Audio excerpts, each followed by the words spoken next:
tudo bem? Sejam bem-vindos a mais um Encontro com a Palavra. Eu sou o João, eu juntamente com o Nicolas vamos estar compartilhando aqui a Palavra do Senhor, um pouco do que a gente estudou ao longo da semana, então nossa quinta lição falando sobre o livro de Marcos. Antes de nós começarmos, vamos passar a palavra para o Nicolas, ele vai se apresentar também e ele vai fazer a nossa oração de introdução. Obrigado, pessoal.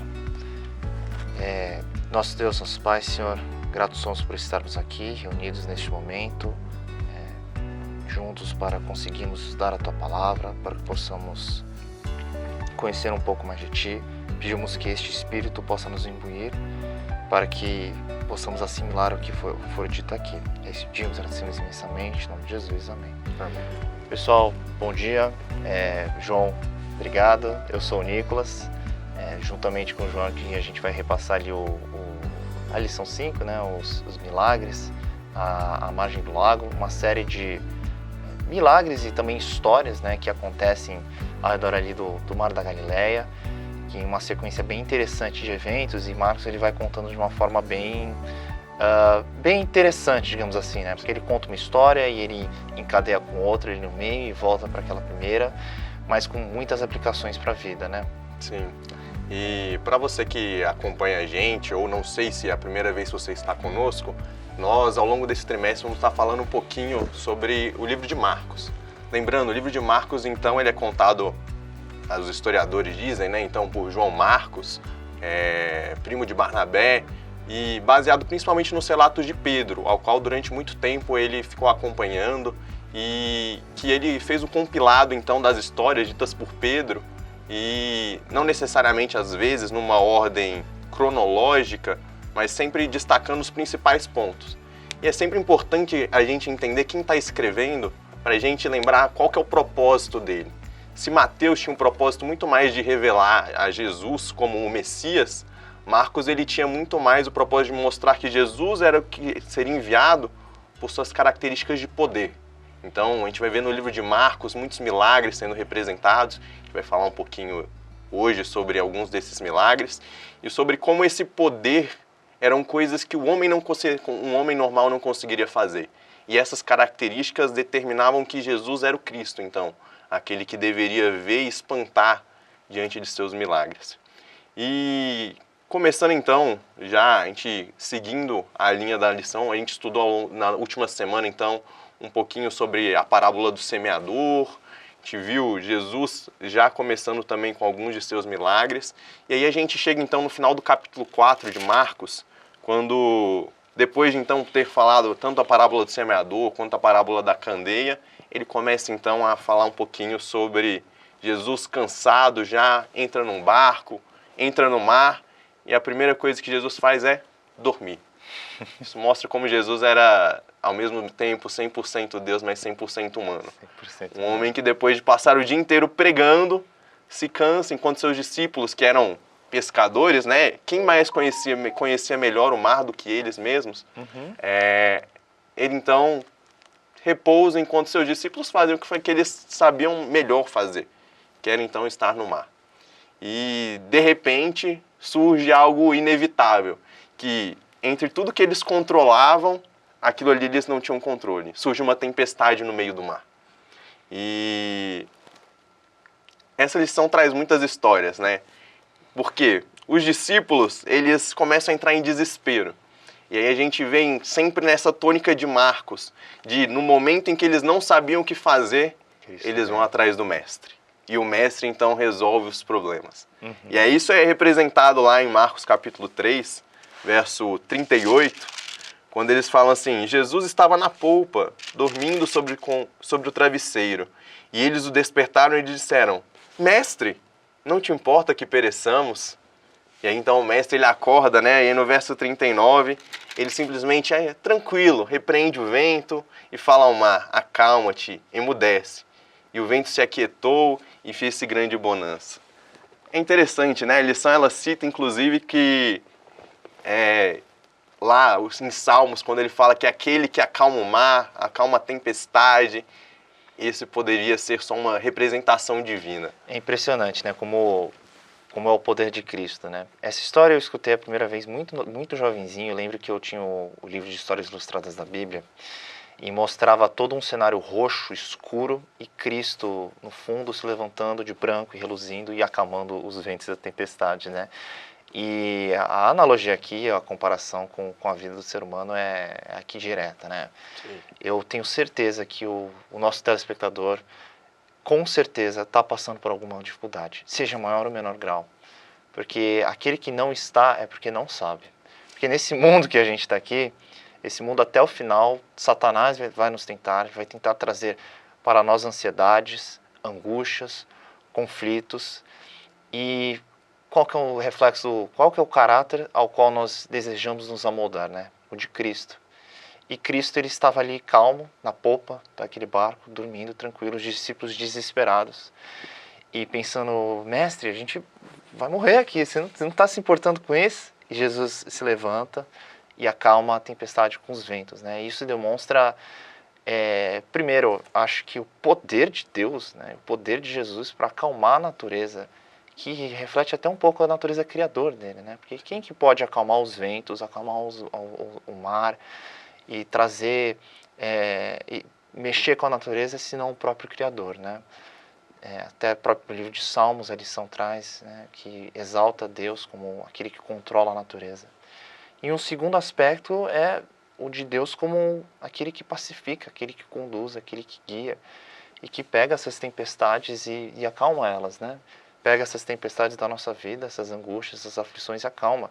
E nos deixam atônitos, estarrecidos, e a gente, por vezes, é incrédulo daquilo que a gente está vendo. Como assim isso está acontecendo? Não pode ser Deus, é alguma outra coisa, algo na minha vida ocorreu em coincidência, né? Mas a gente sabe que Deus atua, né? E Deus atuou no mar e ali naquele momento como o pivô de uma transformação, uma lição, né? Para aqueles discípulos, né? Que é uma lição que fica para a gente, não é mesmo? Sim. É interessante que mesmo eles ainda pouca fé, início do ministério, eles têm, na verdade, a resposta correta. Eles vão atrás daquele que de fato pode resolver aquilo que eles não conseguiam resolver. Cristo. E aí, a lição faz um comentário interessante sobre os momentos de teofania, né? Os momentos em que Deus se revela como Deus. Então, ele fala sobre alguns aspectos. Então, a demonstração do poder divino, quando Jesus fala, o acalma, fala para o mar acalmar. O medo humano, os discípulos desesperados acordando Jesus, falando se ele não se preocupava com eles. Ele fala a ordem do não temas, né? Quando ele fala assim, calma, por que sois assim tão tímidos? E aí, então, quarto lugar, quando Jesus se revela como Deus, então, e o mar simplesmente se acalma. E o quinto, que é a resposta humana à revelação. E aí vem a pergunta, né? E essa é a coisa importante e que também Marcos tem muito a contribuir, que é o verso 41. Quem é este que até o vento e o mar lhe obedecem? Isso vai muito ao encontro da revelação, nesse sentido de Marcos mostrar para as pessoas quem era Jesus através de seu poder. E é interessante que, em geral, a gente vai ver no livro de Marcos muitos questionamentos. Então, ao longo da lição, a gente vai perceber que Marcos é um livro que tem muito mais perguntas do que os outros evangelhos. Deixa para o telespectador. E ele deixa para você, telespectador, e para o interlocutor, então, responder essa pergunta para que você chegue à conclusão de quem é Jesus diante dessas histórias. Por isso, e que lá em Marcos capítulo 8, o próprio Pedro, Jesus pergunta, né? E para vocês, quem eu sou? Porque uma das lições importantes do livro de Marcos, ele quer que você compreenda não quem é Jesus para você, Nicolas, não quem é Jesus para mim, João Eduardo, mas ele quer que compreenda quem é Jesus para você, telespectador. Quem é para cada um de nós. Nós temos que chegar à conclusão de quem é Jesus para nós. E ele mostra tudo isso e ele fala, e aí, quem você acha que é esse que pode acalmar o vento e que o mar lhe obedece? Incrível, né? Incrível, né, João? Fica a pergunta pra gente, né? E é uma pergunta contra a incredulidade, né? Porque, de certa forma, que os discípulos estavam no início do ministério e ainda não conheciam a Cristo. E quem é este profeta, né? Talvez ainda não reconheciam Cristo como Messias, né? Certamente ainda não. Mas nós já temos a história. E vamos ter momentos em nossas vidas que vamos ver a tempestade passando e a mão de Deus, e a gente vai se perguntar quem é este. E é o quem é este o meu Salvador, ou vamos permanecer na incredulidade, né? E o texto vai seguindo, né, João? E é engraçado é interessante como o Marcos ele vai seguindo essa sequência lógica, porque eles estavam tentando pegar o barco e atravessar o mar da Galileia para chegar ao outro lado, né? Chegar numa região dos Gerasenos, a região ali gentílica, né? Em que não tinham talvez tantos judeus, né? Não era uma região muito conhecida por judeus. E tem uma história interessante ali que acontece, né? Sim. De um rapaz que é considerado meio que um pária da sociedade, podemos dizer assim, que vivia ali perto dos sepulcros e gritava e todos tinham medo dele, e que reconhece, que por alguma razão sabe, né, que Cristo está vindo e vai procurar Cristo, para procurar ajuda, né?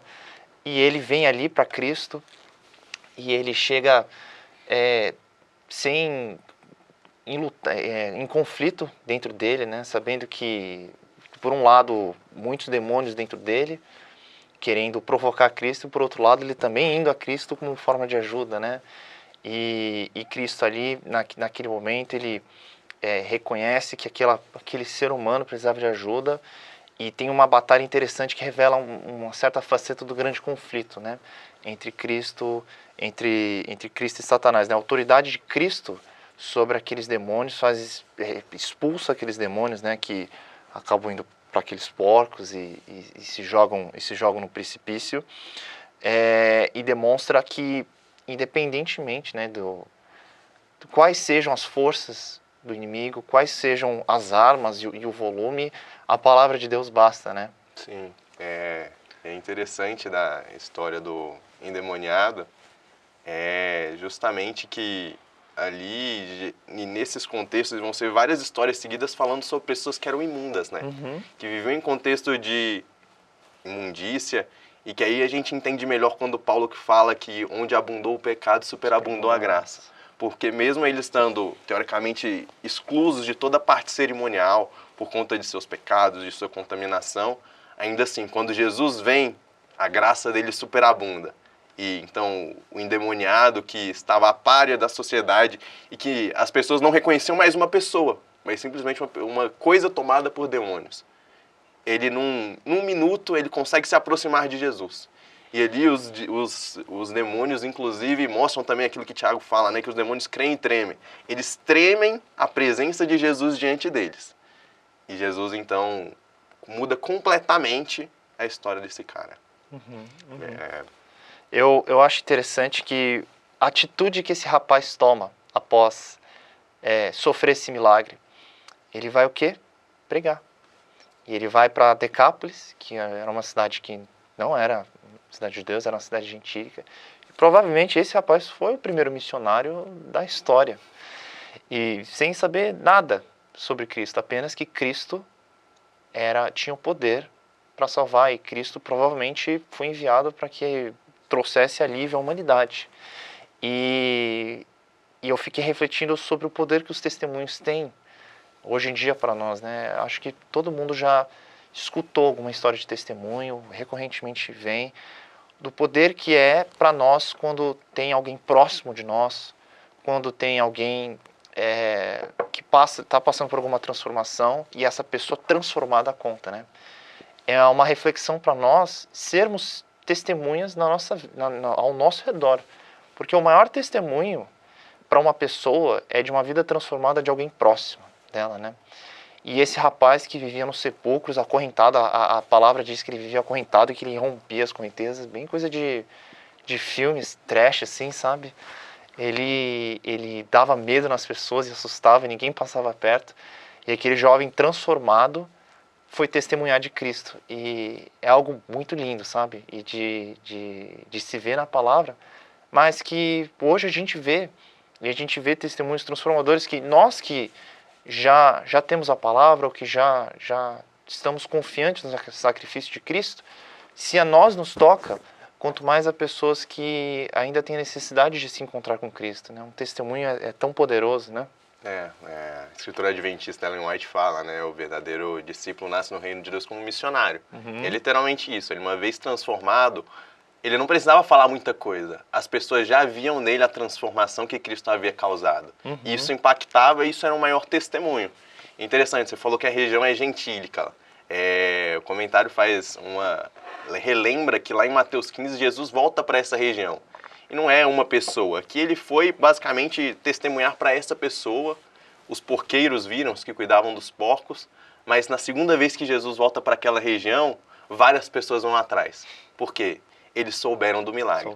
E a importância, o endemoniado, ele pede para Jesus para segui-lo, né?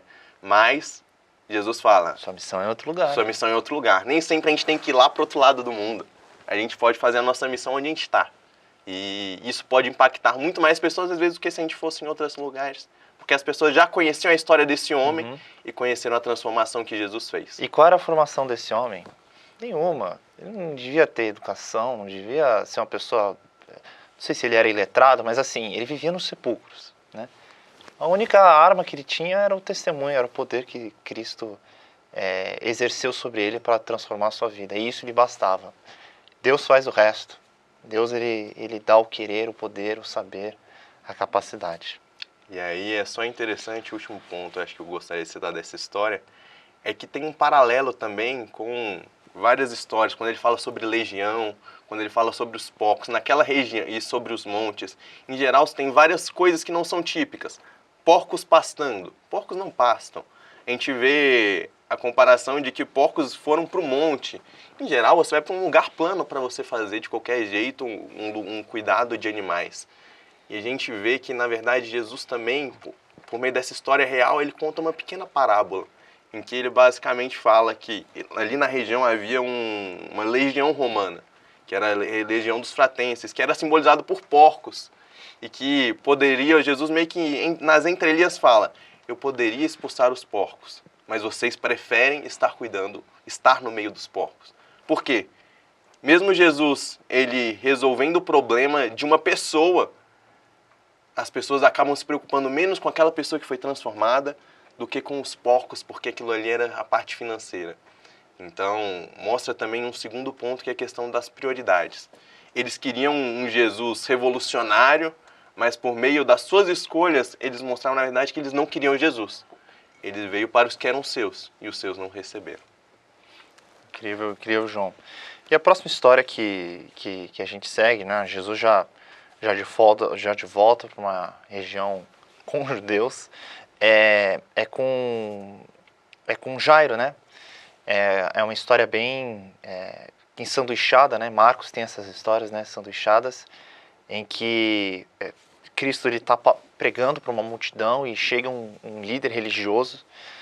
E líder religioso, lembrando, geralmente não se associavam tanto a Cristo, né? A gente vê Nicodemos, ele era um fariseu e ele via Cristo em segredo, né, de noite, não queria ser associado, né, eu reconheço, mas vai machucar minha posição aqui. E Jairo, ele vem a Cristo pedindo socorro para a filha dela, né, que estava adoentada, e ela acaba, Cristo atende esse pedido e fala assim, beleza, me leve à sua casa que eu vou cuidar da sua filha. No meio, ele é interrompido por uma mulher que sofre de hemorragias, e uma doença que sofria há muito tempo, né? E os médicos não conseguiam lidar com essa doença. Afinal, a medicina lá era uma grande crendice, né? Nossa! A medicina baseada em evidências ali passou longe, eram tudo achados. Essa mulher não tinha solução. Não tinha 2 residências, né, João? O pessoal não fazia 6 anos de medicina, não tinha especialização, era tudo muito rústico. Chás de vó, né? Chás de vó, tudo muito rústico. Era ali na base do, eu sei que em algum lugar deu certo e eu utilizo aqui. Mas aquela mulher ouviu de Cristo, sabia que podia e creu nisso. Ouviu falar de Cristo, olha, essa pessoa pode me curar, pode me salvar. E ela tocando nas vestes do mestre, ela curada. E ali Cristo fala que, eu senti o poder saindo de mim. Os discípulos, mestre, tá todo mundo ao seu redor, né? Como alguém te tocou. Como alguém te tocou, mas eu senti poder saindo de mim. E aquela mulher foi curada e logo em seguida vem a notícia da filha que falece, né? E olha, mestre, não precisa mais vir porque a criança já morreu. Mas Cristo fala assim, não, eu quero ir, me leve até a casa e ocorre a ressurreição, né? Eu acho que tem várias coisas que a gente pode falar e acho que cada um aqui vai trazer um ponto. Acho que o primeiro ponto que eu queria ressaltar é a humildade de Jairo, né? Que nem eu comentei. Ele não precisava, entre aspas, de Cristo, né? Os mestres da lei, eles se consideravam muitas vezes muitas vezes não, em geral, acima da população, como se fossem os próprios donos da lei, como a Torá ali, eles tinham muito domínio sobre ela, se consideravam próprios, às vezes, acima da Torá, e Cristo era, por falar coisas que para eles pudessem ser blasfêmias, né? Cristo falava assim, eu perdoo os pecados. Era uma afronta para aqueles mestres, mas Jairo, ele teve humildade de reconhecer que Cristo era a solução, que aquele jovem que estava iniciando ali o ministério, algo tinha de diferente, né? E isso vem pra gente, né, hoje em dia, né? A gente olha para um contexto antigo em que a gente vê mestres da lei, centuriões, e a gente se distancia disso, né? Mas a gente é arrogante também, nos apoiamos em nossas conquistas, em nossos castelinhos de apartamentos e títulos e diplomas. Nós nos acastelamos com a nossa arrogância por vezes, sem perceber. E Cristo está aí para quebrar isso, porque a gente precisa de Cristo, porque de nada disso vale. E a gente se esconde atrás disso e isso nos gera inseguranças. Então acho que fica aqui uma primeira lição de que, olha, vamos até Cristo, né? A gente tem que ir até Cristo, seja a nossa posição com outro endemoniado, que estava no fundo do poço, ou mesmo de um líder religioso, né? Sim, e é interessante no final, isso tem uma sequência praticamente como se fossem 24 horas de um dia correndo. Uhum. E Jesus milagre atrás de milagre, mas em todas as histórias tem um ponto fundamental, que é a questão da fé. Por quê? Em primeiro lugar, tinha uma tempestade. Os discípulos a princípio não creram, mas o único que pode resolver, acalmar as tempestades das nossas vidas, dos nossos problemas, é Deus. No segundo ponto, a gente tinha alguém que era tomado não por um demônio, mas por vários demônios, e que as pessoas não viam solução nele. Mas Jesus é capaz de deixar aquela pessoa com uma pessoa calma, vestida em seus trajes limpos e paradas, aquele que antes se cortava, estava no meio dos túmulos e era impuro. E aí depois a gente vê uma mulher que tinha uma ferida incurável, uma metrorragia, que não parava, um sangramento que não parava e que estava em plena continuidade de estar impura, já que a mulher, durante o período menstrual, era considerada como um período impuro e não podia. E Jesus é capaz de trazer cura àquela pessoa que seria incurável. E Jesus traz problema à solução da morte, que uma mulher, uma menina nova, que a princípio não é esperado que ela estivesse morrendo antes de seus pais, ela está à beira de morrer e seu pai vai atrás. E ele tem um primeiro momento de fé, só que aí depois as próprias pessoas tentam já dar uma desanimada, falam, deixa o mestre, não adianta, ela já morreu. Como assim? Jesus pode curar problemas enquanto ela está viva, mas se morrer, agora já não tem mais o que fazer. E Jesus parece que vai dando tons dramáticos na história, porque ele para se preocupar com alguém que tocou nele. E Jairo por dentro talvez deveria estar, mas Senhor, vamos, senão minha filha vai morrer. E no meio da história ele tem a notícia, mas Jesus fala, simplesmente creia. E ele então pede para tirar as pessoas que choravam, as pessoas que cantavam músicas, e leva ali só os seus discípulos mais íntimos, Pedro, Tiago e João, traz os pais da criança, e por meio da fé Jesus faz uma cura integral. Ele cura tanto o sentimento de Jairo, em relação à mulher enferma, ele cura não só o problema do sangramento, mas ele faz uma cura também espiritual. Fala assim, não temas, vai. Por quê? Porque Jesus ele se preocupa não apenas com resolver muitas vezes o problema que eu acho que eu tenho, da mesma forma como você falou no início da lição. Às vezes a gente pode ter problemas que a gente às vezes nem percebe que são problemas, mas Jesus ele deseja curar de forma plena, resolver todos os problemas da nossa vida. E aí, dando a continuidade então, a gente vai chegando já no final do capítulo 5, início do versículo 6, que é quando Jesus volta para a sua terra. E Jesus Nazaré. Então é rejeitado, né? Parece irônico, né? É muito complicado. Se Jesus ele tinha uma fama muito grande em Cafarnaum, quando ele chega em Nazaré, parece que ele não é ninguém. Que as pessoas que acreditavam em outros lugares, mas na sua própria casa as pessoas descriam que ele poderia ser o Messias. É aquele filho daquele carpinteiro? É. Aquele nascimento meio estranho, que não tinham casado ainda. Como assim? Como assim, né? Chega a ser triste, né?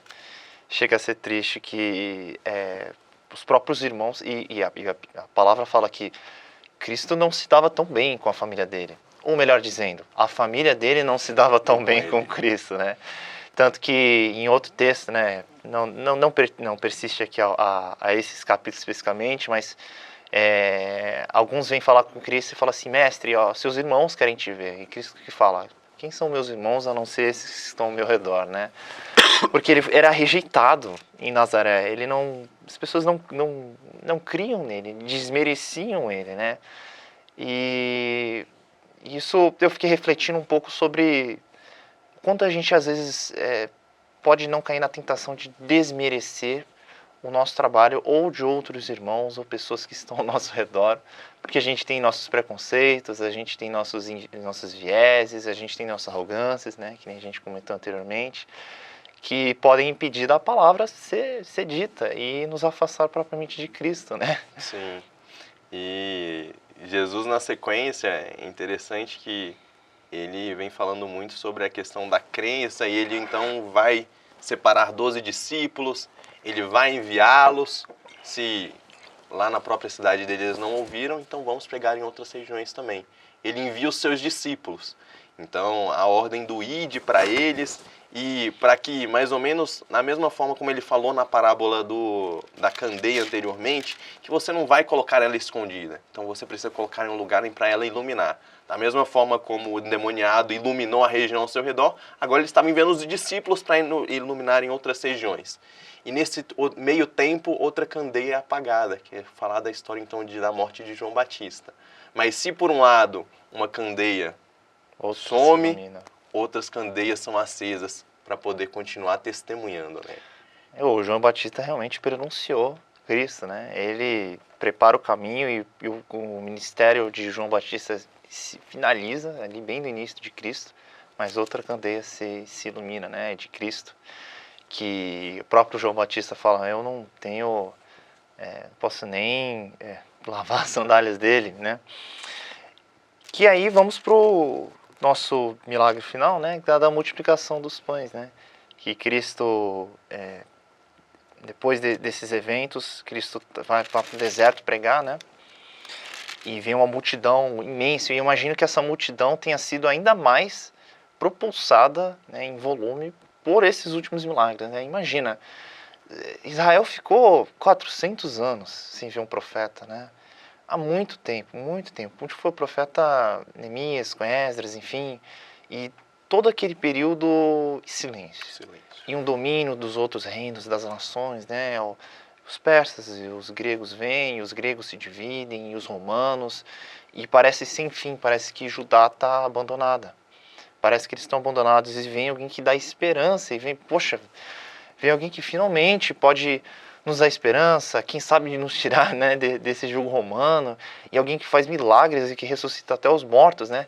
Jesus até pede para que aquele milagre da ressuscitação, da ressurreição da menina ficasse em segredo, mas não consegue, porque Cristo é grande demais para ser contido, e essa multidão vem acompanhar, né? E ali, uma multidão gigantesca que está com fome, né? Ali fala pelo menos 5.000 homens ao final do milagre. E os discípulos falam assim, mestre, olha, manda essa galera para casa, né? Para comer, para depois voltar, né? Porque não tem como manter esse pessoal. E Jesus fala assim com a maior tranquilidade do mundo, dá de comer para eles. Arranja aí. Fala assim, mestre, mas são mais de 200 denários. Você quer que a gente gaste esse dinheiro com essas pessoas? Fala assim, ó, o que vocês têm? E aí vem, né? O poder de Cristo, e com 5 pães e alguns peixinhos ele alimenta toda aquela multidão, né? E faz sobrar. E sobram inúmeros cestos ali em que o alimento sobra. E aí tem algumas coisas interessantes, né, dessa história, né? Eu acho que a primeira é as limitações humanas que a gente tem, né? A gente às vezes pensa mais nas nossas limitações do que no poder de Deus. E os discípulos naquele momento, por mais que início de ministério, tinham visto há dias atrás, 2, 3 dias, que seja, uma semana, Cristo acalmar uma tempestade, Cristo expulsar demônios, Cristo tornar a vida alguém inanimado, curar leprosos, enfim. Inclusive, no próprio texto, quando Cristo está em Nazaré, parece irônico, porque a palavra fala assim, e em Nazaré Cristo não fez muito, a não ser impor a mão e curar alguns doentes. O texto até dá uma diminuída, a não ser. Então, o poder ali estava tão abundante, né, e era tão incrível, que a incredulidade dos discípulos parece ser surpreendente. E mesmo após o milagre dos pães, a palavra ainda diz que eles não, quando Cristo, né, aparece como um vulto ali no mar, que os discípulos ainda não acreditavam, eles não tinham entendido esse milagre. E eles mesmos tinham sido plenos do poder, porque eles tinham sido enviados, eles falaram, no seu nome a gente expeliu demônios, a gente curou pessoas, mas chega no momento logo depois, ele mostra muito como é o homem, né? Esses altos e baixos em relação à nossa vida espiritual, mas que mostram sempre a importância da gente crer em Cristo e de colocar plenamente nas mãos dele, porque onde caminhos que não tinham a princípio saída, ele sempre arranjou a solução.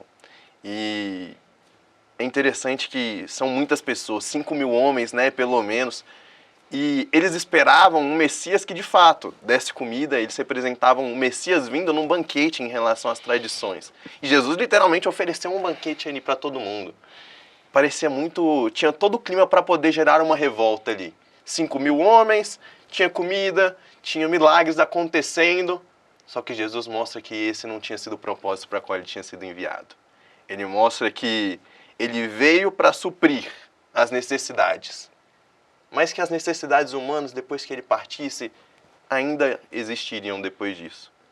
Mas muito mais do que uma necessidade momentânea, Jesus ele queria mostrar que ele tinha vindo para resolver o problema do pecado no mundo. A importância da obra de Cristo era muito maior do que eles esperavam e daquilo que eles ansiavam. E que eles queriam gerar uma revolta, um Messias político, um Messias revolucionário. Mas veio um Jesus que, apesar de em alguns momentos ter suprido a necessidade física, ele precisava suprir uma necessidade espiritual muito maior. Amém. Perfeito, perfeito. Cristo, ele supre todas as nossas necessidades, mas acima de tudo é espiritual. E por mais que as dificuldades, as tempestades venham, morte, doença, Cristo está ao nosso lado. Às vezes a gente não entende por que a gente está naquela tempestade, né? Mas Cristo tem um remédio muito maior e uma água que, quando a gente da água que nós bebermos, teremos a vida eterna. Então, João, com isso a gente acredito que a gente pode encerrar, né? Eu agradeço também a sua presença, que esteve conosco aqui no Encontro da Palavra. E desejamos também a sua presença para o próximo. Obrigado. Obrigado, João. Vamos fazer uma oração para a gente terminar? Com certeza. Incline a sua fronte e vamos orar. Senhor, nosso Deus, nosso Pai, capitão das alturas do céu, muito obrigado, Senhor, porque o Senhor permitiu que nós parássemos para ter mais esse encontro contigo, Senhor. Que mesmo nas nossas dificuldades, que mesmo nas nossas, muitas vezes, falta de fé, nós pedimos para que o Senhor possa suprir totalmente essa falta de fé. Que nós possamos crer e entender que mesmo nós não vendo uma luz no fim do túnel, estando apegados a Ti, nós sabemos que o fim, o desfecho, será o melhor para nós. Porque Tu tens infinitamente melhor preparado do que nós podemos imaginar. Que as lições que nós tiramos aqui do livro de Marcos sejam não só lições de como o Senhor esteve atuando no passado, mas possam nos dar certeza de como o Senhor tem atuado na nossa vida no presente e como o Senhor tem um plano muito maior, não apenas em relação a nos trazer melhor qualidade de vida, em relação a resolver os nossos problemas temporais, mas de trazer uma vida eterna que unicamente o Senhor pode nos dar. Que o Senhor esteja nos abençoando no estudo, abençoando e nos dando motivação para nos apegarmos mais e mais à Tua Palavra. Amém, Senhor. Dá-nos a Tua paz hoje e sempre. É o que nós pedimos e te agradecemos em nome de Jesus. Amém. Amém, Senhor.